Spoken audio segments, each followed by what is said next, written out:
For the 2022 edition of the TEFAF Art Fair, I'm very pleased to present a unique group of 6 maternity figures coming from the Congo.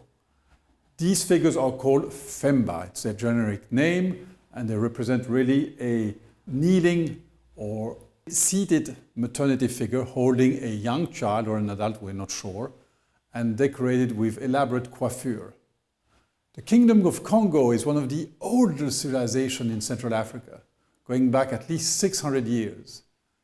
There were 6 governors governing the kingdom, and there was a ruler called the Mani Kongo, who lived in the capital, Mbanza Kongo, which was a famous city with over 60,000 inhabitants. In 1483, which is 9 years before Christopher Columbus arrived in America, a Portuguese explorer, Diego Cao, arrived at the mouth of the Congo River.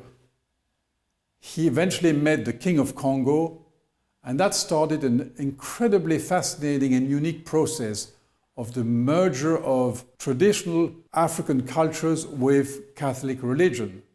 We saw then for 400 years that the Congo Kingdom was a mix of Congo rituals and Catholic rituals, and some of these objects, which at one point were considered to be influenced by the iconography of Madonnas and Child in Western art, actually are a pure product of local Congo culture. If you look at the corpus in my catalog, I will have 70 of these Congo statues published, which is a first. And in the wider scale of all of the ones known, which is 160 in the world, about 83% represent a woman with this typical coiffure, which looks like a bishop's hat or a mitre.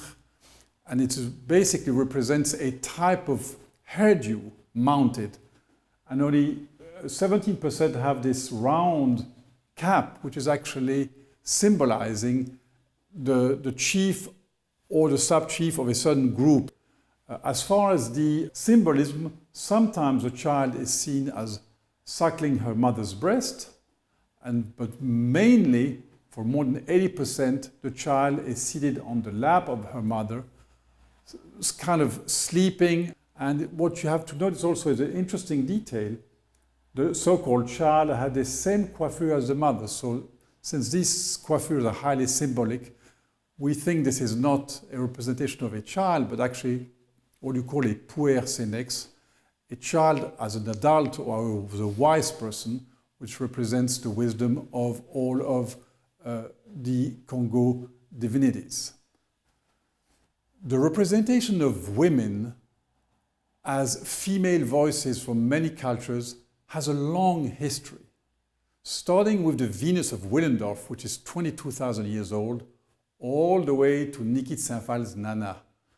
These Phemba maternities are part of this great corpus of female voices which are universal and which represent the mother, the wife, as a ruler, as somebody who solidifies the entire culture and is paid homage through her beauty, her spirituality, and her strength.